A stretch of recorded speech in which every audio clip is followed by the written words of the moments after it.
সামনে নির্বাচন না, আমার ভাই তোমার ভাই, এগুলো নিষেধ, এগুলো বলা যাবে না। এই যে বলে দিছে উপস্থাপক, কোন আমার ভাই তোমার ভাই চলবে না, চলবে লিল্লাহি তাকবীর, আল্লাহু আকবার। তবে ভোটটা যেন ইসলামের পক্ষে যায়। কয়েকটা কারণে গোটা বিশ্বে মানুষ আমাদেরকে চিনে।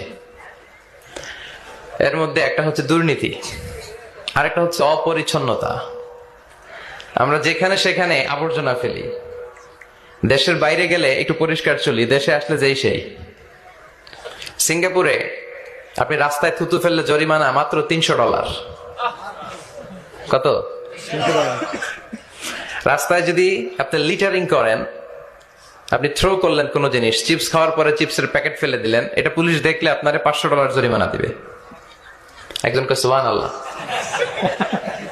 তো এই জরিমানাগুলো আমাদের দেশে দরকার ছিল, ঠিক কিনা? সরকার চাইলে এগুলো পারে। এই যে দুর্নীতি, ঘুষ, তারপরে বেকারত্ব, এটা বড় অভিশাপ। যুবক ছেলেগুলোর ধ্বংস হয়ে যাওয়ার অনেকগুলো কারণের একটা কারণ হচ্ছে বেকারত্ব।